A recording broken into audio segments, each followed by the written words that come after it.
Good morning, students. I hope you all are ready for the class. So let us start the class. Earlier video we have studied about the forces, endogenetic force and exogenetic force.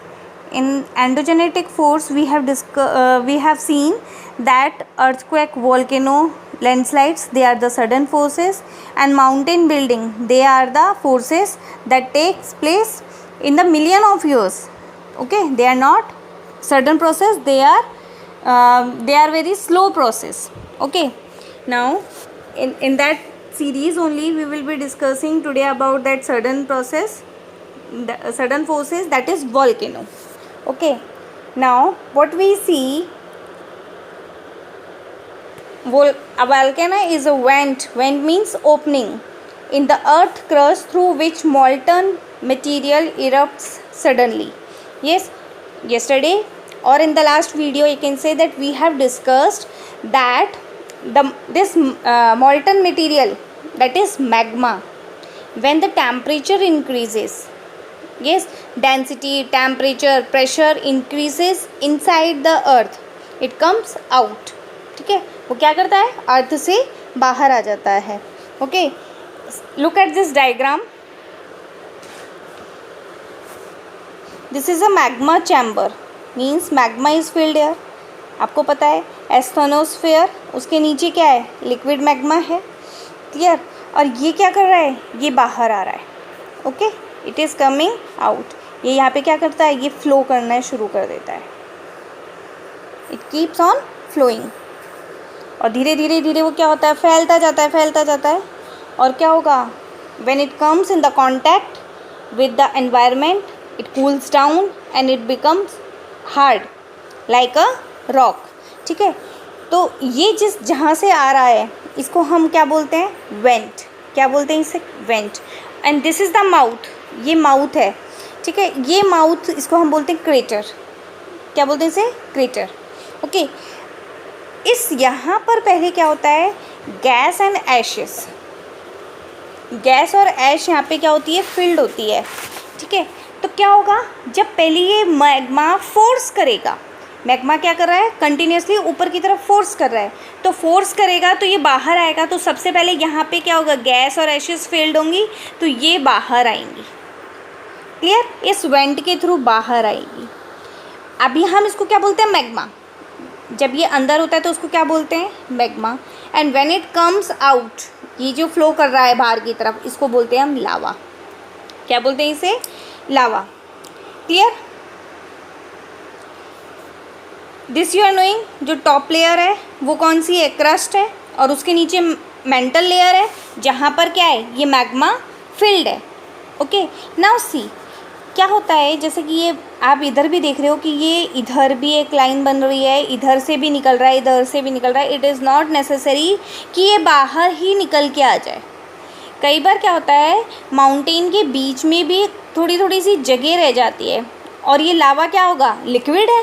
Liquid है, ऊपर की तरफ जब flow कर रहा है तो ये क्या होता है, इन स्पेसेस में फिल हो जाता है. क्लियर. और क्या होगा, अंदर ही ये ठंडा हो जाता है, अंदर रॉक, उसमें रॉक्स के अंदर ही ठंडा हो जाएगा, और वहीं पर ये रॉक्स बन जाएगी. ठंडी होने के बाद क्या होगी, it will become hard and it will form rocks. तो ये अंदर भी क्या बन जाती हैं, रॉक्स बन जाती है. और बाकी क्या होती है, बाहर की तरफ आ जाती है.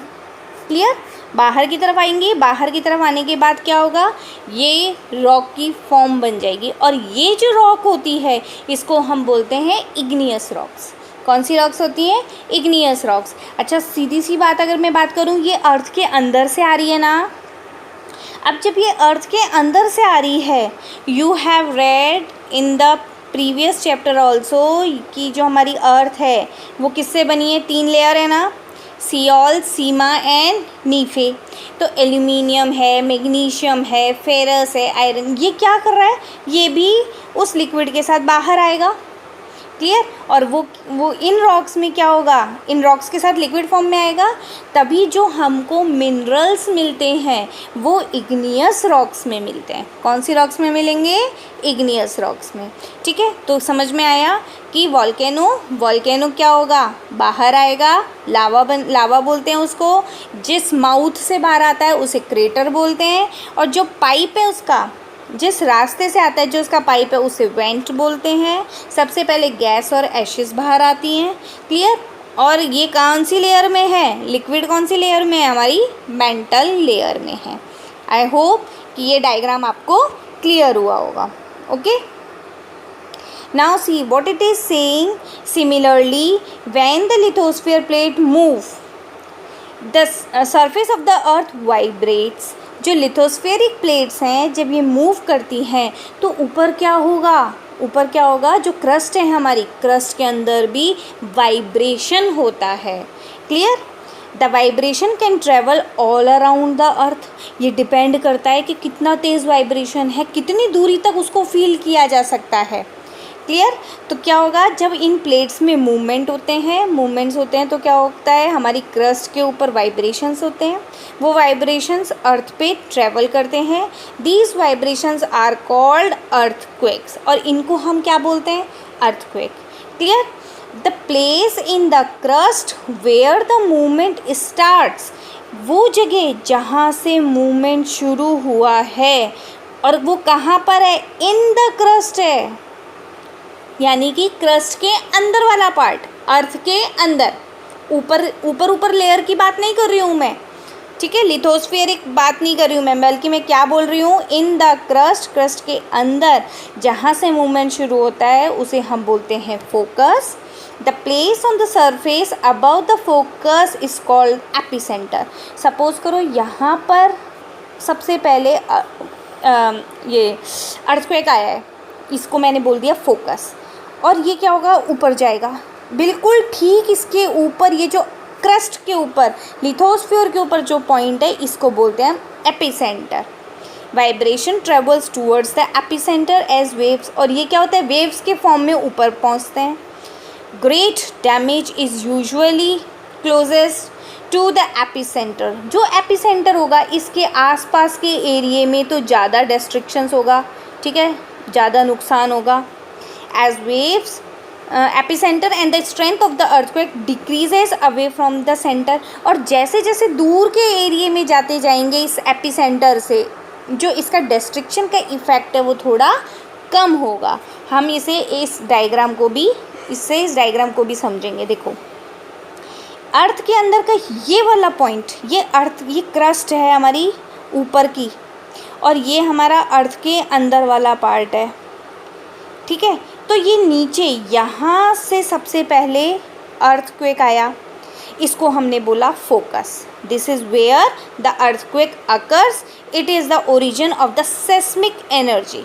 अर्थक्वेक वाली एनर्जी सबसे पहले यहाँ रिलीज़ हुई है, उसके बाद ये ठीक इसके ऊपर गई, ठीक इसके ऊपर वाली जगह को हमने क्या बोला, एपिसेंटर। क्या बोला इसे, एपिसेंटर। अब ये वेव्स की तरह ट्रेवल करती हैं, ठीक है, वेव्स की तरह चारों तरफ ट्रेवल करती हैं। लेकिन अभी हमने क्या क्या बात करी कि एपिसेंटर के पास वाला जो एरिया है ये सबसे ज़्यादा इफ़ेक्टिव होगा, सबसे ज़्यादा डिस्ट्रक्शंस यहाँ होंगे। ये बात हमें समझ में आई। फिर इसके बाद हम ये देखते हैं, ये क्या है, हमारी प्लेट बाउंड्री है, और ये seismic waves radiate over all the direction. जो सेस्मिक वेव्स, अर्थक्वेक की जो वेव्स हैं, ठीक है, जो वाइब्रेशंस हैं वेव्स की फॉर्म में, वो क्या कर रहे हैं, एपिसेंटर से चारों तरफ फैल रहे हैं। लेकिन सबसे ज़्यादा डिस्ट्रक्शन कहाँ होगा, एपिसेंटर और उसके पास वाले एरिया में। और जैसे जैसे वेव्स दूर जाते जाएंगे, हम लोग एपिसेंटर से दूर जाते जाएंगे, उसके डिस्ट्रक्शन का इफ़ेक्ट क्या होता जाएगा, कम होता जाएगा। Clear.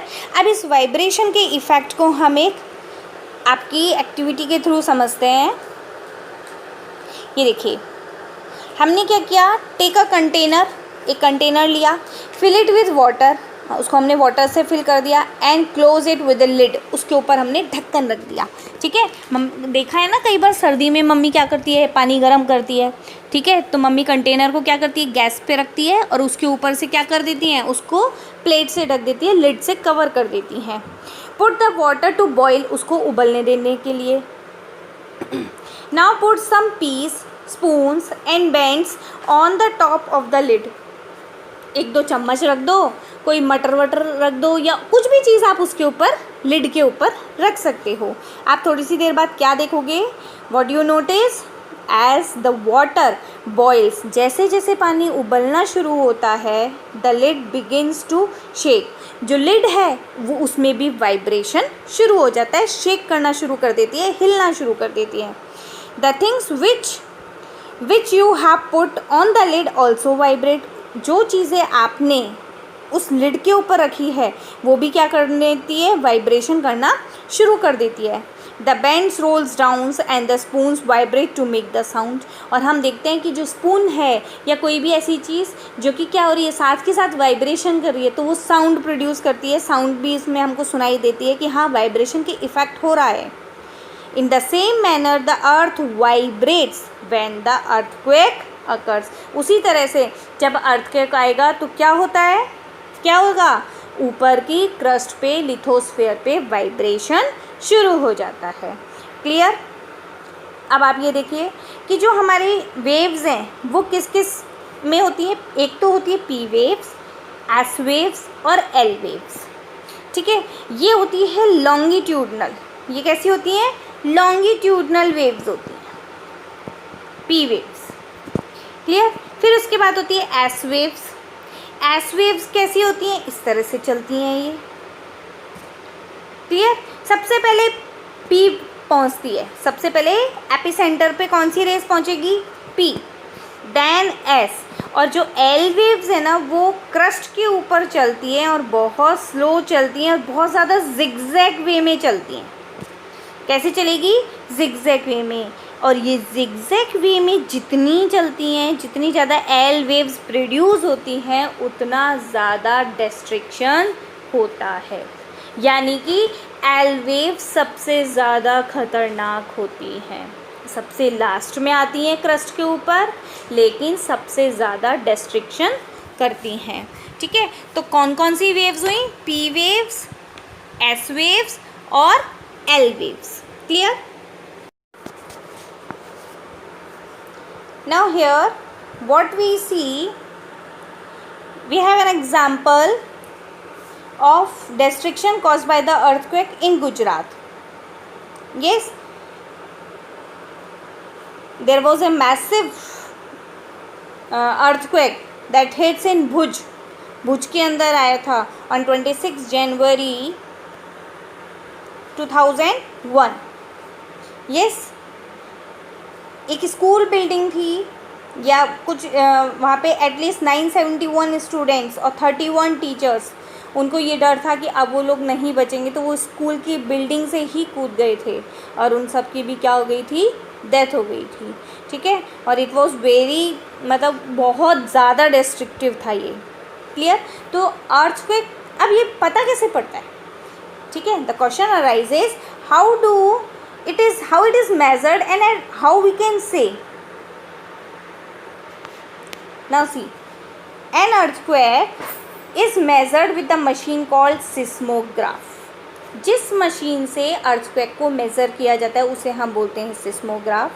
The magnitude of the earthquake is measured on the Richter scale, और जो स्केल है जो उसको बताएगा कि कितना है, ठीक है, 1 2 3 कितना पॉइंट है, कितना क्या है, उस स्केल को बोलते हैं Richter scale. An earthquake of 2.0 और less can be felt only a little. अगर स्केल पे उसने 2.0 या उससे कम दिखाता है तो एकदम हल्का सा झटका सा महसूस होता है, किसी किसी को तो पता ही नहीं लगता कि अर्थक्वेक भी आया था। ठीक है, an earthquake over 5.0 can cause damage, लेकिन अगर 5.0 है तो वो थोड़ा सा डैमेज कर सकता है।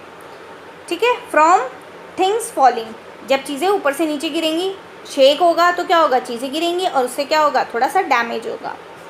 अगर 0 और higher magnitude is considered very strong. अगर 6 तक आया तो यानी कि तेज झटका था। क्लियर? जो उसका फोर्स था वो क्या था? तेज था। लेकिन अगर 7 पॉइंट समथिंग मेजर किया गया है तो वो तो कैसा होगा? डिस्ट्रक्टिव होगा। ये बात समझ में आई आपको? क्लियर? नाउ सी, अब इसमें देखो आप, ये जो भुज वाला था ये कितना था? 6.9 यानी ऑलमोस्ट 7 हो गया है। तो कितना, यू कैन इमेजिन कि कितना मतलब सबसे ज़्यादा डिस्ट्रक्शन इसी में ही हुआ था। Clear? Now see, although earthquake can not be predicted, earthquake को प्रेडिक्ट तो नहीं किया जा सकता कि अर्थक्वेक आने वाला है। अच्छा एक बात बताओ, अगर अर्थक्वेक को प्रेडिक्ट भी कर लिया तो हम ज़्यादा से ज़्यादा क्या कर सकते, कितना कर पाएंगे, कितना बचा पाएंगे? ठीक है, कुछ लाइफ सेव कर पाएंगे, लेकिन बहुत सारे रेस्ट्रिक्शन को तो हम नहीं रोक पाएंगे। और अगर ये भी नहीं पता पड़ता उस समय तो कि जो उसके रिएक्टर स्केल पे वो कितना मेज़र होगा, कितनी डेंसिटी स्पीड से आ रहा है, कितना उसका फोर्स है, it can not be predicted. लेकिन हाँ, कुछ चीज़ें हम लोग देखते हैं, वो मैं आपको बताती हूँ। The impact can certainly be measured if we are prepared beforehand. ठीक है, कुछ मेजर्स हम लोग ले सकते हैं अगर हमें पता लग जाए कि अर्थक्वेक आने वाला है, तो कुछ मेजर्स लिए जा सकते हैं। Some common earthquake predictions method adopted locally by people include studying animals behavior, animal की बिहेवियर को स्टडी करके। ठीक है, अगर आप ये देखते हो मोर पक्षी जो है, अगर वो कंटिन्यूसली, पिकॉक अगर क्या करता है, बोलता है, तो ये माना जाता है कि वो सिर्फ यही नहीं बताता है कि रेन आने वाली है। ठीक है, कई बार वो ये भी प्रिडिक्शंस होते हैं कि क्या है, अर्थक्वेक या कोई नेचुरल कैलामिटी को इंडिकेट करता है। ठीक है, fishes in the ponds get agitated, fishes भी क्या कर देती हैं, एकदम से छटपटाने लग जाती हैं। Okay, snakes come out of to the surface, snake भी क्या करते हैं, बाहर आ जाते हैं। ठीक है, ऐसे ना, ये ऐसा इसलिए बोला जाता है क्योंकि एनवायरनमेंट में क्या होता है, कुछ गैसेस होती हैं जो हमारे, वो गैसेस क्या होती हैं, अर्थ के क्रस्ट के अंदर होती हैं। ठीक है, तो जैसे ही शेक या मूवमेंट होता है अर्थ के अंदर हल्का सा भी, तो वो क्या होता है, वो गैसेस बाहर आ जाती हैं, तो वो एनिमल्स को पता लग जाता है उन सब चीज़ों का। तो क्या, इसलिए ये माना जाता है कि एनिमल्स का प्रेडिक्शंस, मतलब एनिमल्स इस चीज़ को जल्दी ऑब्जर्व करते हैं। Okay,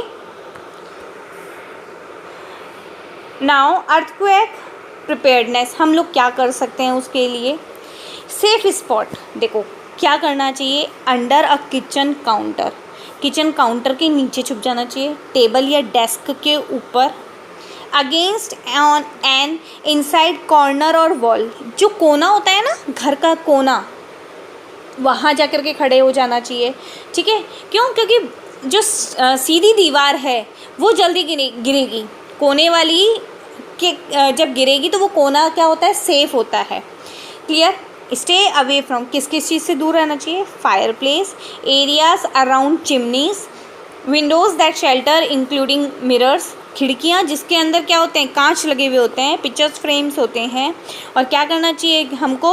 spread awareness among your friends and family members and face any disaster confidently, हमें अपना कॉन्फिडेंस लूज़ नहीं करना चाहिए, बल्कि हिम्मत से काम लेना चाहिए। अपने साथ साथ अपनी फैमिली मेम्बर्स को भी मोटिवेट करते हुए उनकी भी हेल्प करनी चाहिए। हालांकि उस समय क्या होता है, सब लोग डर जाते हैं, लेकिन हमको पेशेंस रखने के साथ, उन पेशेंस के साथ ही सारे काम करने चाहिए। So students, I hope you might have understood everything. So in the next video, we will be discussing further things.